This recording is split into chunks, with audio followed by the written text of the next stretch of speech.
On this edition of Sightings, in 1908, witnesses said it looked like the end of the world. Now, Russian scientists believe an extraterrestrial craft exploded over the Siberian countryside.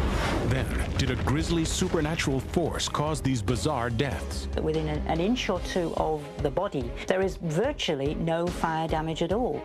You can't see it, you can't touch it, but a mysterious ghostly energy has been captured on tape in an exclusive Sightings investigation. We would probably have to classify this location as a classic haunt. And best-selling authors offer a wondrous vision of the afterlife. The bottom line of what people can learn is to not fear death.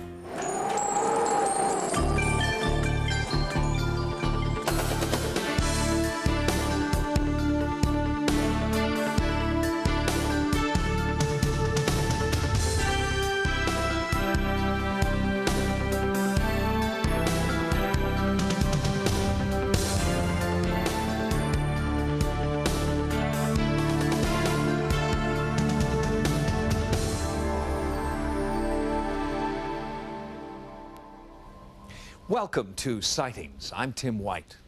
One summer day in 1908, in a remote region of Siberia called Tunguska, 800 square miles of virgin forest were flattened in an instant. The explosion had the power of 2,000 nuclear bombs and sent pressure waves around the planet twice.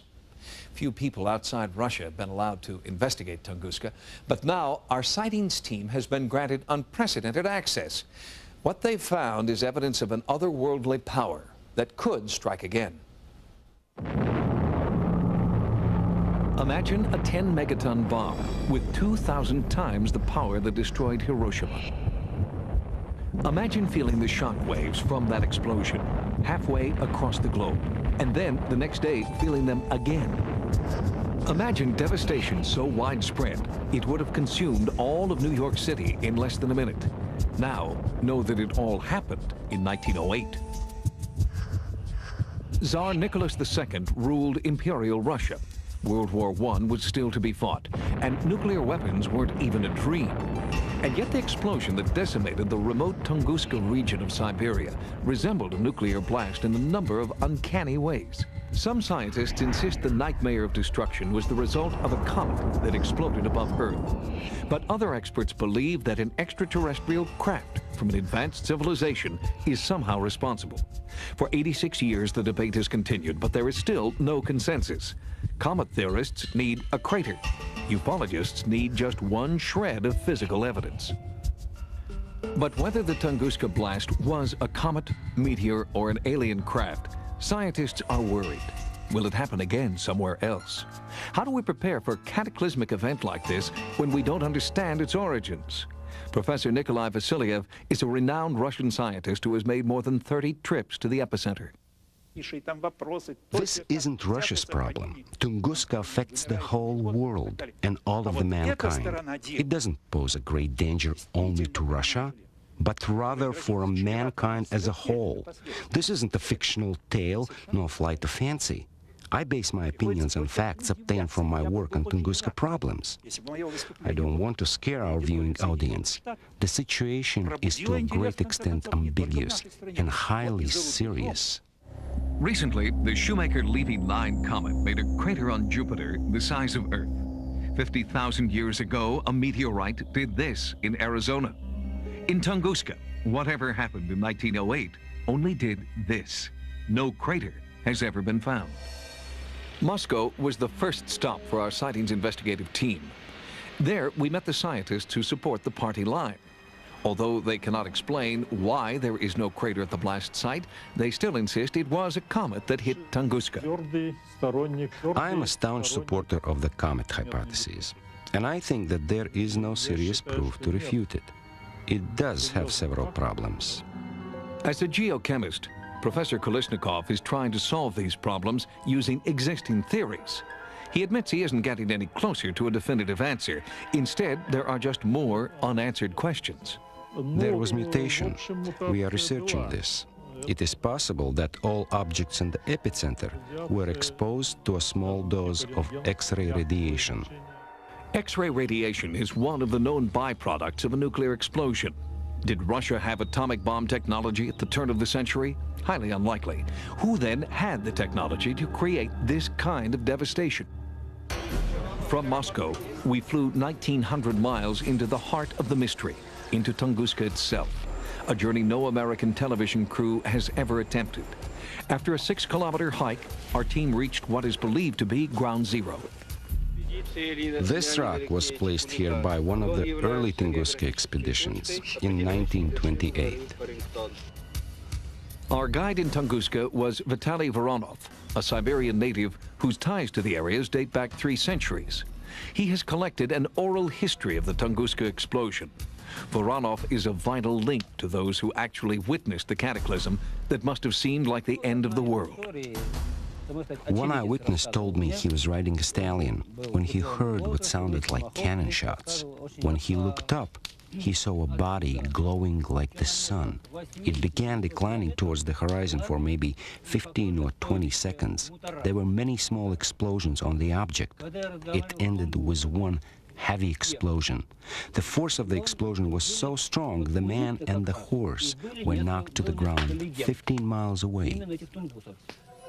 Sightings also heard the retelling of a first-hand account of the explosion.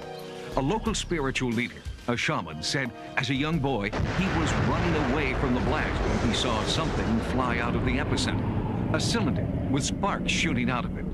The cylinder flew over the shaman's head and into outer space. Could this cylinder have caused the blast?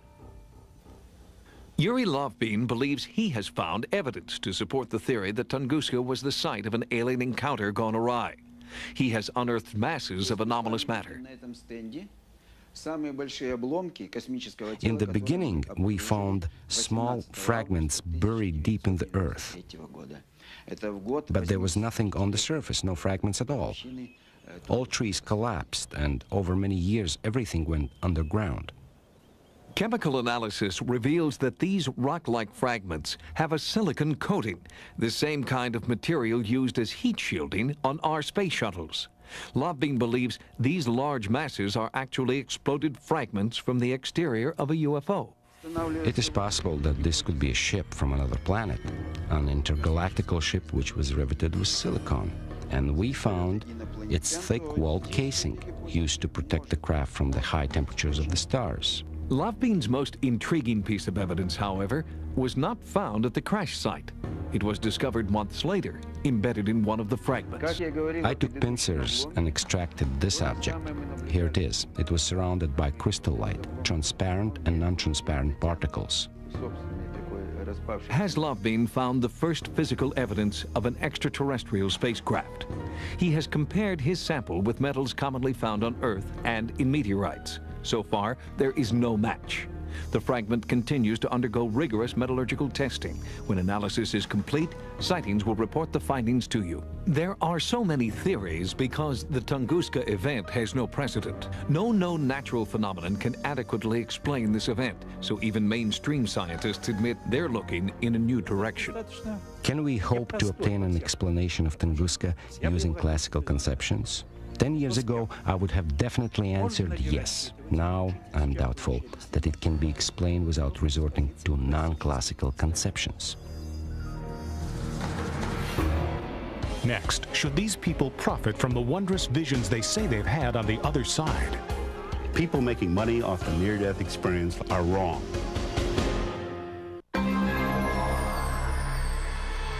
In 1961, a controversial little book by Jessica Mitford called The American Way of Death sent shockwaves across America. It was the first popular book about death. Today, nearly 35 years later, books about death are one of the fastest growing categories in publishing. My name is Daniel Brinkley. I have a book on the New York Times bestseller list called Saved by the Light. And for people who don't know about it, it's about me going through 2 near-death experiences. Author Daniel Brinkley believes he's been to heaven and back, and he's not alone. According to a recent Gallup poll, 30% of us claim to have had or know someone who has had a near-death experience. More than 100 books have been written about NDE, and some of them are making it onto the bestseller list. I believe that it's important to get the message out about the near-death experience because there's just too many people afraid of death. The near-death experience teaches us to not fear death.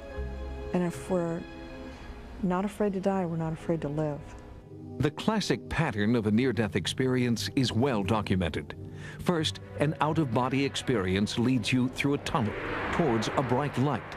Once there, you meet your God. I wasn't breathing. I had no pulse or known cardiac activity for between 20 minutes and an hour and a half. You're helpless. You feel helpless. For the first time in your life, you're totally helpless. Then I felt a tremendous sinking sensation, and then I came out of my chest and rose up to the ceiling, and I could look down and see my body lying there on the bed.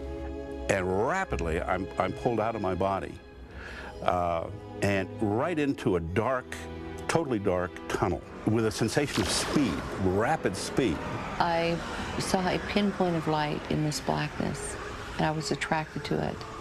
So I turned and I began to travel very rapidly towards that bright light. I was part of the light, and the light was part of me. It was not painful. It was absolutely wonderful. And I was able to ask thousands of questions, millions of questions, and have every one of my questions answered. Then to my right came a being of light. And this being was there to witness or be with me. I had a panoramic review of my life. I felt every emotion, everything I'd ever done, every word I'd ever said, and every experience I'd ever had with anyone that I'd ever come in contact with. After I went through my life review, I was told that I had not completed my time on Earth, that it was really necessary for me to return and to do that. When I re-entered my body, it was like I'd been in a car crash. I crashed back in. It was a jolt that I felt right down to the fiber of my spine. 13 million Americans have had some type of near-death experience. I'm just one of them. Brinkley's cashing in on his near-death experience, but no one approaches the success enjoyed by author Betty Eadie, whose book Embraced by the Light has been the nation's #1 bestseller for more than a year. There is absolutely no way to fully describe the beauty that is there. They said a good analogy would be that heaven is like the print, and earth would be much like the negative. All of the flowers and the trees, with their movement, with their mere existence, was glorifying God and praising Him. The unprecedented success of Embraced by the Light speaks to our nation's hunger for reassurance about life's ultimate mystery. But Betty Eadie is drawing fire from other experiencers who believe she should not profit from her NDE. Look, I've experienced near death, and I know the values that you're given in that experience. People making money off the near-death experience like Betty Eadie and others are wrong. They're not authentic, and they're hurting the near-death experience movement. I can't speak for all the authors out making a mint right now, but I can speak for some of them because I've known them for such a long time that I know that they wrote books to truly try to help people. Doctors and medical researchers believe the near-death experience can be explained scientifically. To them, NDE is simply a hallucination caused by a brain cut off from oxygen. There's nothing magical about a near-death experience. The basic themes of the near-death experience are remarkably similar across cultures. The reason being that the 5 billion brains that make up this planet are remarkably similar in their structure. To prove his point, Dr. Persinger believes he can duplicate a near-death experience in the laboratory using a perfectly healthy subject. What we attempt to do is to apply safe levels of complex magnetic fields through the brain. The frequencies we use and where we place the field induce the experiences that are associated with that part of the brain. If you stimulate the brain with a different kind of pattern, you make the person feel pleasurable, leaving their body. In fact, the most common experiences in the chamber are feeling detached, feeling floating, feeling as if there's a sense of a presence. I believe, along with skeptics, that our brain is related to this experience, but there are things that happen in a near-death experience that have yet to be explained by the brain. Even though you might get a doctor to explain to me my body, they cannot explain to me my spirit. Their explanations for what happens to a near-death experiencer is simply weak. The fact that we now understand the part of the brain that mediates the experience does not demean the experience and does not make it less useful or less important from the point of view of our species or the individual. Whether near-death experience is physical or metaphysical may be beside the point. People who claim to have seen what's behind death's door are finding an audience. They tell us there is light at the end of a dark journey we must all take one day. People are buying these books because these are the substitutes, powerful substitutes for traditional religious beliefs that no longer work. Death is the last great mystery. And as we start to look at the near-death experience, we have at least a basis by which to view the way we leave this earth. For one thing that most of us come back with is we're not afraid to die. And more importantly, we're not afraid to live. The author of Embracing the Light, Betty Eadie, has not been forthcoming about the medical details of her near-death experience. Her secrecy frustrates researchers who are looking for cases of near-death experience that can be scientifically substantiated. Next, a bizarre phenomenon defies explanation, yet people continue to die. Skin, muscle and bone had been turned into a fine white ash. For more than 300 years, there have been strange reports of people who were found dead, reduced to ash, while everything around them remains unburned. It's called spontaneous human combustion, but that popular term is kind of a misnomer. In this phenomenon, people don't suddenly burst into flame. Instead, they appear to have been slowly devoured by intense heat from the inside out. Some researchers and fire officials believe that these are the victims of the strange, misunderstood phenomenon known as spontaneous human combustion, or SHC. No one knows how or even if SHC occurs, but mysterious deaths by fire like these have been reported throughout history. Authors Jenny Randles and Peter Huff have documented over 70 possible cases of SHC in the 20th century alone. We're talking about a situation where the fire is so localized that within an inch or two of the body, which is turned to ash, apart from a few extremities perhaps, there is virtually no fire damage at all. So this is a self-contained fire.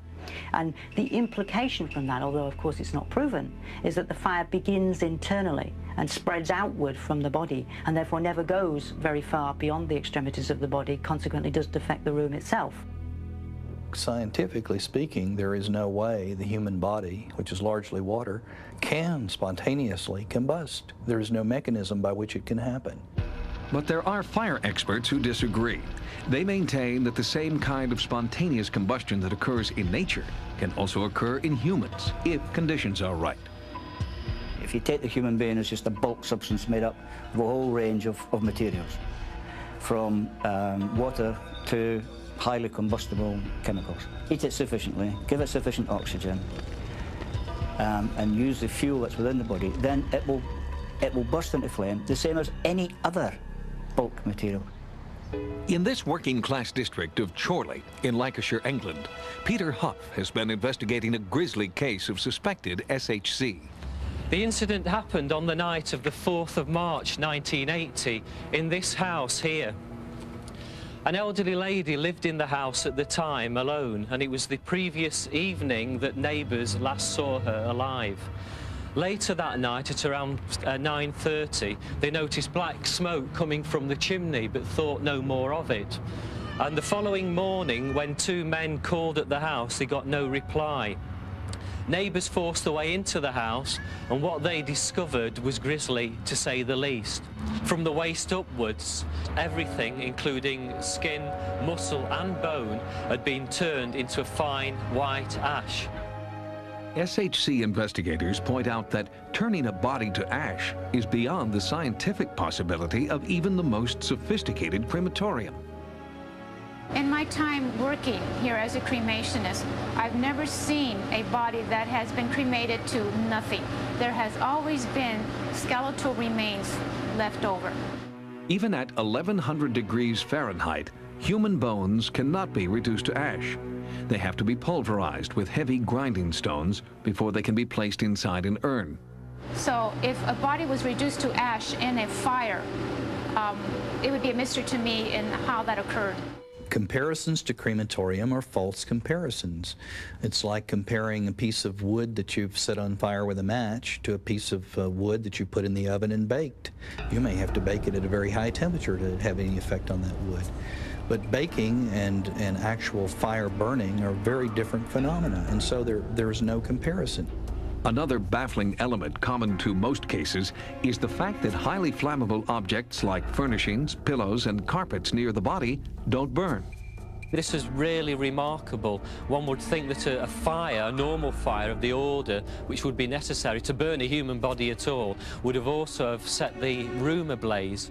Anyone who's had any experience, I think, with a simple thing like a campfire knows that you can get quite close and put things quite close to a fire laterally, but place them over the fire and they burn readily. So again, these are not mysteries.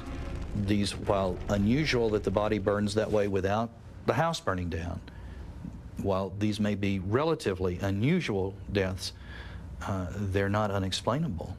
To date, no coroner has ever written spontaneous human combustion on a death certificate. They prefer cause unknown or simply by fire. Despite skepticism from the medical establishment, Jenny Randles and Peter Huff continue to document mysterious fire-related deaths that they believe may be the result of spontaneous human combustion. Does that want a real scientific investigation? I think it does. If we had 100 deaths of a particular unknown disease, I'm sure the medical profession would like to find out why. Next is an alien intelligence trying to communicate through these newly discovered crop circles. There seems to be, in some of the better cases, a definite UFO connection. And later, a supernatural phenomenon is captured on tape during an exclusive sightings investigation. Crop circles are generally associated with the fields and grasslands of Great Britain. The formations discovered outside the British Isles have almost all been ruled out as hoaxes. But in the past year, an intriguing new series of crop circles is being studied along the U.S.-Canadian border. Well, the first day I saw it, my blood pressure went up. It's very difficult to describe. The air is full of electricity.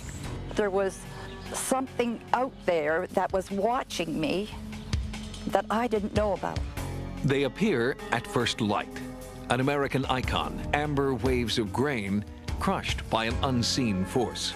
Is it a hoax? Sometimes. But here, there are no footprints, no tire tracks, no obvious sign of a human hand at work. I believe it's an alien intelligence of some sort. It was just a very eerie force around me. Nobody has actually seen a transmission of the formation. The scientific term is agriglyph, literally crop picture. Once a predominantly European phenomenon, 3 new North American agriglyphs are being studied. This one appeared near Portland, Oregon in June 1994. Then, in July, 2 separate designs appeared in the same wheat field in Chehalis, Washington. 2 weeks later, and 2,000 miles away, this classic pattern was discovered in Windsor, Ontario, Canada. Farmer John Parks was on a routine inspection when he discovered the formation in his neighbor's wheat field. The straw was just bent, just laid over, right from the ground. The stalk was still one big long piece of straw, but it was just tipped and laying right flat on the ground. I find it hard to believe that a human being actually could really go in there and do that without disturbing any straw. If you went in and pushed it with your foot, the straw would kink, would bend somewhere in the middle and be broken, and this straw wasn't broken. The evening before the crop circle appeared, animals in a kennel less than 1 mile away were acting strangely. The guard dog was barking incessantly. The owner of the boarding kennel was puzzled by his dog's erratic behavior. Around midnight on Sunday night, she started to make a racket, barking, whining, and we told her to be quiet, and she just wouldn't respond. An animal sense a lot of things which we don't, you know, so what turned it on like that, I don't know. Did the same force that affected the wheat affect local animals as well? He was actually putting up quite a fuss. He didn't want to go past the circle whatsoever, and so I settled him down. His eyes were this big. The white was showing around his eyes. He was really nervous. Is there a connection between the nervous energy exhibited by animals and the anomalous energy that flattened this wheat?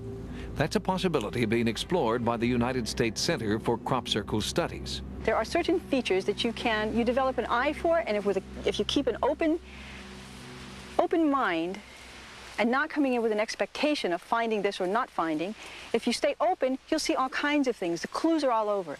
The obvious first thing to do is try to see if there's any entry or exit marks, possible signs of maybe something mechanical being brought in there. Then I use my eyes and my camera. And before I touch things or lift things or move things, or before things get another couple of seconds older, I photograph it. Then, grain samples from the affected areas are isolated and undergo microscopic evaluation. Among those studying the samples, biophysicist Dr. W.C. Levengood and research associate John Burke. They hypothesize that the crop circles are caused by unusual but natural atmospheric forces. John and I came up with a concept based on very unusual natural phenomena in the atmosphere. At his laboratory in Grass Lake, Michigan, Dr. Levengood is currently conducting a comprehensive biomolecular study of crop circles. He has discovered that wheat from certain formations have actually become magnetized. They go through biochemical changes. They go through cellular changes. This is a control node here, showing you the normal node, very symmetrical. And what we find here is that there are very drastic changes in the formation samples, which cannot be explained by ordinary trampling or hoaxing or any of that. Now, in the formation, what we find is that this energy is so intense and so rapid, the heat is so high, that it literally blows expulsion cavities. We have an enormous amount of evidence that indicates that the causes of crop circle formations are quite likely ion plasma vortices. And while this may sound exotic, you could picture a slow-speed electrified tornado, if you will, because plasma is nothing more than electrified air particles. It's very similar to trying to deal with the weather. It's on a bigger scale and so complex and chaotic.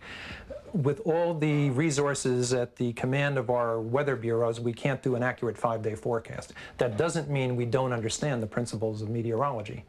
And the same thing is true of crop circles. Theoretically, a spiraling ion plasma vortex could create circles in standing crop.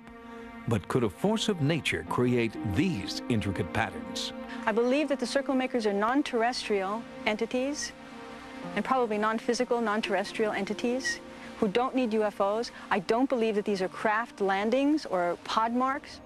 The National Director of MUFON, the Mutual UFO Network Canada, is investigating the suspicious origin of the Ontario crop circle. There seems to be, in some of the better cases, a definite UFO connection. There's also evidence of paranormal activity like psychic effects, physical effects.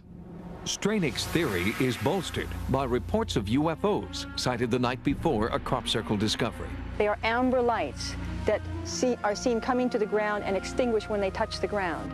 If an alien force is creating these circles, is it random, a cosmic prank, or are they trying to tell us something?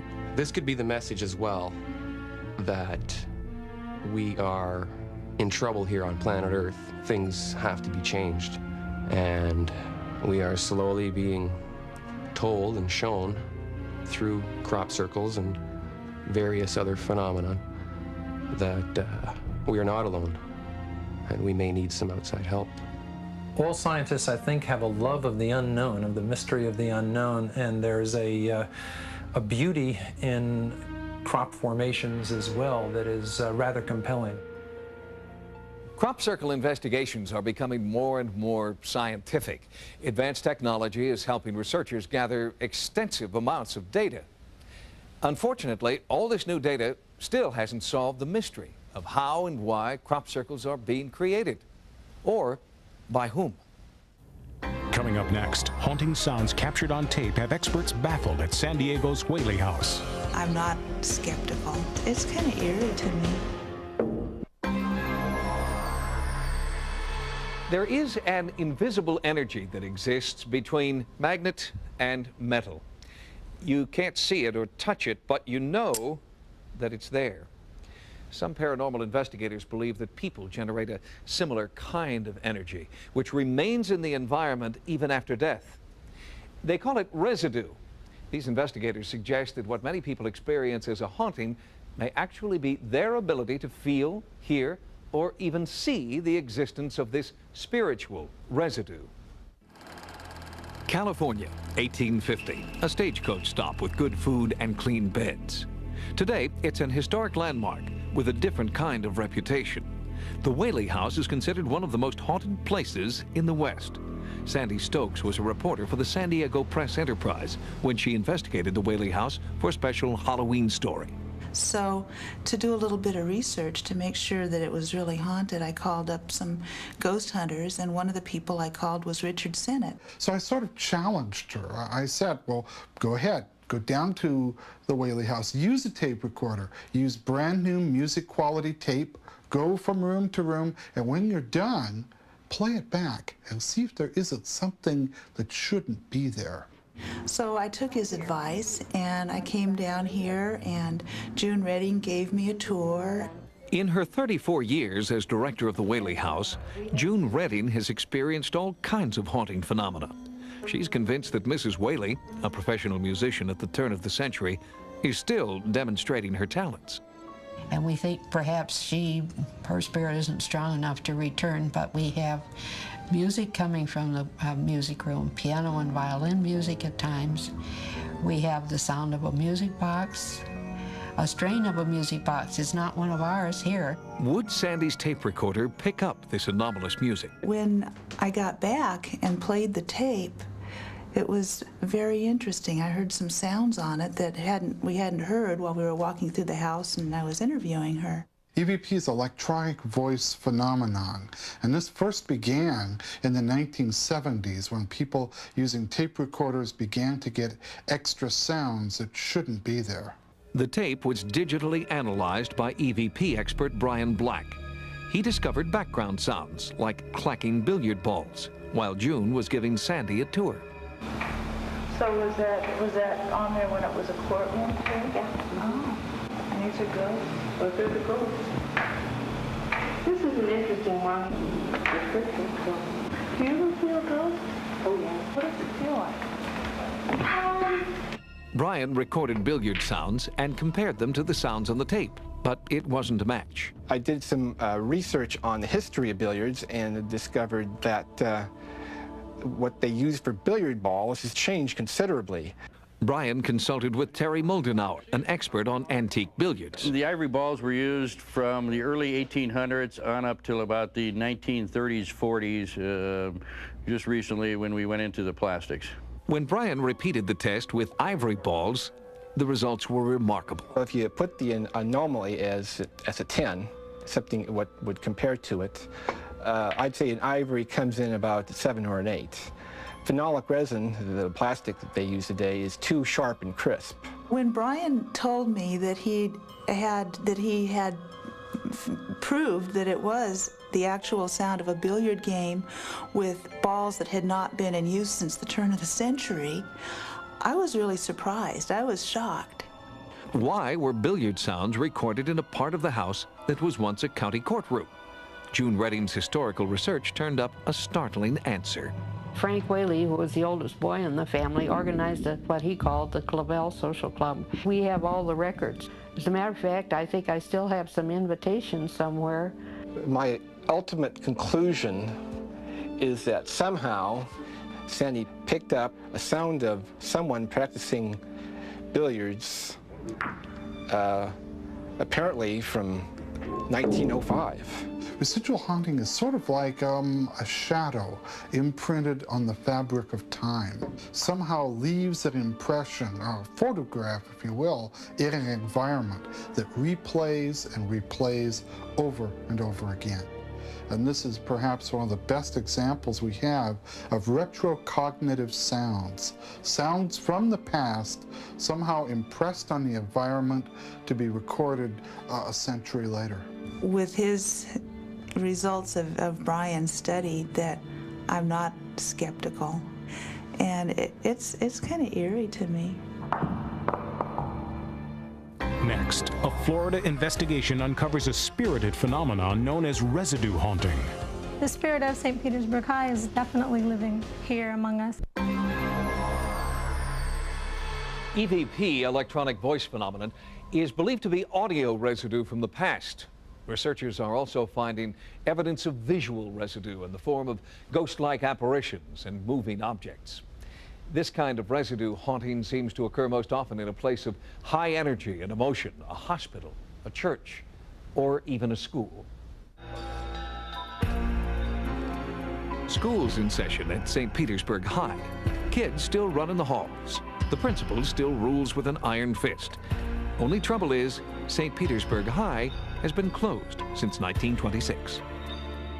The spirit of St. Petersburg High is definitely living here among us. Today, St. Petersburg High School has been converted into luxury condominiums. The old school rooms and hallways where teenagers of a distant past once dreamed of the future are gone. But people who live here now still see, hear, and feel echoes from the past. A lot of people hear giggling and laughing in the hallways. People hear kids running down the hallways. I witnessed probably the most spectacular, brightest white light I have ever seen in my entire life. We've had lights go on and off in the middle of the night for no reason, and we've had a couple nights where we heard, big band music. Have the students and teachers of yesteryear left an indelible metaphysical imprint on this historic building? Sightings called in Christopher Chacon and a team from the Office of Scientific Investigation and Research to interview the witnesses and stake out the interior with an array of state-of-the-art technology. The goal was to determine if Old St. Pete High is the site of what ghost experts refer to as residue haunting. It would be possible that the children who went to school here may have in fact left some type of impression behind. Among their instruments, this heat-sensitive imaging system called thermovision. It was this equipment that Chacon believes enabled his team to capture ghostly footprints on an earlier expedition. Certainly the possibility is there that the experiences people are having are in connection to the students in class that were taking place back in the 1920s. In 1920, St. Petersburg, Florida dedicated a new high school. The first yearbook had a prophetic dedication. That the soul and spirit of the whole school could perhaps stay on for years to come, and which is in fact what could have happened here. St. Petersburg High was a jewel in the city's crown. In 1920, St. Pete's first class president was A.B. Fogarty. Today, he's one of the school's oldest living graduates. When I picture the school, well, I see a large, airy, well-lit building with wide halls, a nice auditorium, people busy going to and fro to their different duties. And they had time to stop and talk to each other in those days. St. Petersburg boomed so quickly that by 1926, the charming brick high school was too small. A larger school was built and Old St. Pete was abandoned. It had a variety of tenants over the next 60 years until it was converted into condos. When the new residents moved in, they felt an eerie sense that they were not alone. You feel like you're living in someone else's space, and you have the feeling that you should respect it. Bobby Brown had just moved into her apartment in the former science wing. She was watching television when she had her first paranormal encounter. All of a sudden, this huge, shining disc that was gigantic, probably 6 feet across, came rolling through these windows. And when it hit the wall, it exploded into this millions of fragments of light, and the light was so bright it nearly blinded me. I believe there are spirits. I believe that there's an energy source that comes from an unexplained place, and that probably that energy is here in this building. The individuals are very credible witnesses, and the situations are very simple situations that suddenly become very extraordinary because of phenomena which just cannot be classified. More than 15 different people who live here have experienced strange haunting phenomena that they simply can't explain. At first, they just heard voices, laughing, giggling, childish shouts and murmurs. Then Rick Caesar, who lives in what was once the science lab, insists he saw a ghost. Well, I was in the bedroom one morning getting dressed, and I saw a tall man with a white shirt and a thin tie. He was kind of looking off into the conservatory, just kind of like he was looking. And then I said, whoa, and I backed up to look again, and he wasn't there. They may not, in fact, be individuals who are dead or have passed away coming back to haunt this location. They could, in fact, be nothing more than impressions that have been left behind in the environment that certain people are perceiving and sensing under certain extraordinary circumstances. That sound you hear right now? Those are your Chacon's investigation here begins with physical and psychological testing of the eyewitnesses. He monitors their sleep to determine if what they are experiencing could be a dream. Then he uses highly sensitive equipment to monitor the entire building over a 24-hour period. Thermovision allows us to visually record and document an environment in temperature variations. The night vision technology allows us to move around under complete darkness. All of these instruments work together, and then we're able to look at any types of abnormal phenomena or artifacts that we can correlate if something should take place. While OSIR conducted its scientific investigation, Sightings walked the halls with A.B. Fogarty. It had been more than 70 years since the former class president had been here. We hoped he could help us understand why his long-departed classmates might still roam the building. It's lost its airiness, this architectural creation. It's changed. It's a totally different thing, totally different. There's no reason why, if in fact someone had demolished or changed the structure, that they wouldn't have come back and actually become more active because of the fact that someone altered it. The spirit can roam anywhere, but anybody's can. The spirit is the thing who we really are. The OSIR investigation turned up some unusual electromagnetic activity and cold spots in the walls, signs consistent with other reported residue hauntings. We would probably have to classify this location as a classic haunt. It has all the characteristics as far as its past history, and also in regards to the experiences people continue to have. The current residents of Old St. Petersburg High School take pride in their building's historic stature and live in peace with the building's past. Not everyone has experienced the voices and visions, but those who have believe that no matter what happens to this building in the future, it will always be filled with school spirit. During our investigation in St. Petersburg, we had access to some of the most sophisticated technology currently available. But this equipment is still in its infancy. Investigators have yet to devise some sort of machine to objectively measure a subjective experience, like feeling the presence of a ghost. If you've had a paranormal experience, call the Sightings hotline at 1-900-933-SIGHT. That's 1-900-933-7444. Each call 65 cents a minute. Average call lasts 3 minutes. Sightings is also online. Our email address is sightings@aol.com. Next week on Sightings. We had 200 rescuers, we had dive teams, dog teams. But the dead man called out to her. Come get me, the yellow buoy, come get me. Then, what if this man's prediction for the year 2000 comes true? And new evidence in this UFO sighting, is it real?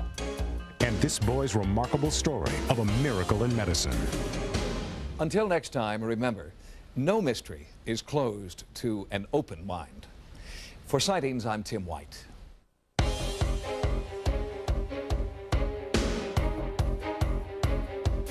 Next on Sci-Fi, The Sentinel. Gary Sinise and Laura San Giacomo. We are dead, and this is hell. Stephen King's The Stand continues tonight at 9 Eastern and Pacific on Sci-Fi.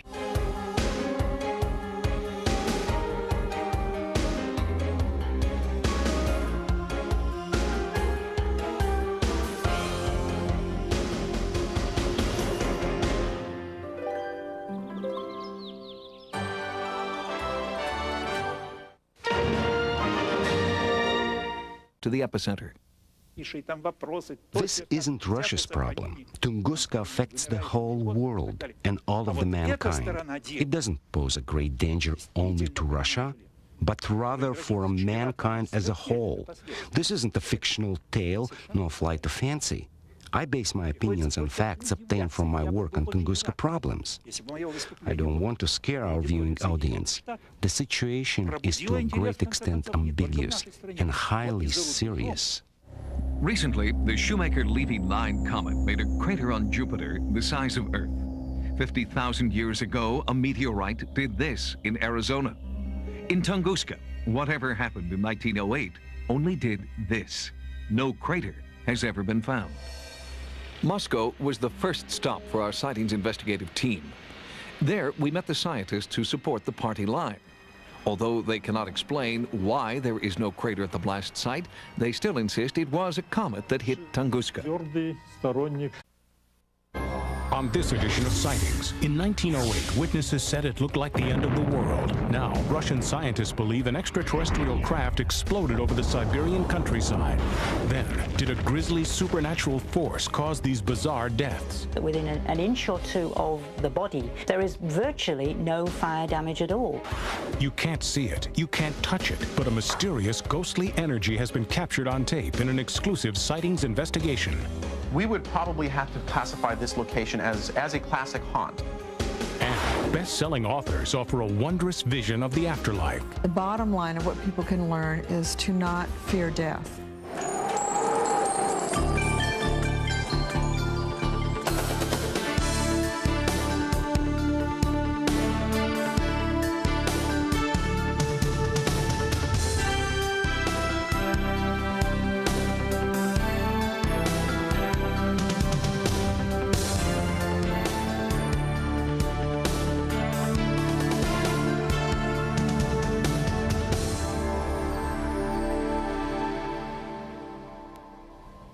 Welcome to Sightings. I'm Tim White.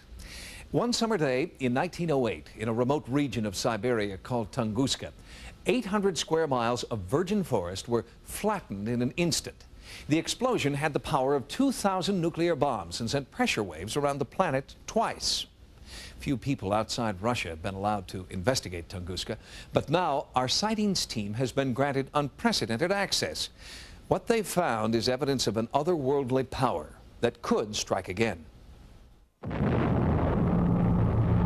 Imagine a 10-megaton bomb with 2,000 times the power that destroyed Hiroshima. Imagine feeling the shock waves from that explosion halfway across the globe, and then the next day feeling them again. Imagine devastation so widespread it would have consumed all of New York City in less than a minute. I am a staunch supporter of the comet hypothesis, and I think that there is no serious proof to refute it. It does have several problems. As a geochemist, Professor Kolesnikov is trying to solve these problems using existing theories. He admits he isn't getting any closer to a definitive answer. Instead, there are just more unanswered questions. There was mutation. We are researching this. It is possible that all objects in the epicenter were exposed to a small dose of X-ray radiation. X-ray radiation is one of the known byproducts of a nuclear explosion. Did Russia have atomic bomb technology at the turn of the century? Highly unlikely. Who then had the technology to create this kind of devastation? From Moscow, we flew 1,900 miles into the heart of the mystery, into Tunguska itself, a journey no American television crew has ever attempted. After a 6-kilometer hike, our team reached what is believed to be ground zero. This rock was placed here. Now, know that it all happened in 1908. Tsar Nicholas II ruled Imperial Russia. World War I was still to be fought, and nuclear weapons weren't even a dream. And yet the explosion that decimated the remote Tunguska region of Siberia resembled a nuclear blast in a number of uncanny ways. Some scientists insist the nightmare of destruction was the result of a comet that exploded above Earth. But other experts believe that an extraterrestrial craft from an advanced civilization is somehow responsible. For 86 years, the debate has continued, but there is still no consensus. Comet theorists need a crater. Ufologists need just one shred of physical evidence. But whether the Tunguska blast was a comet, meteor, or an alien craft, scientists are worried. Will it happen again somewhere else? How do we prepare for a cataclysmic event like this when we don't understand its origins? Professor Nikolai Vasiliev is a renowned Russian scientist who has made more than 30 trips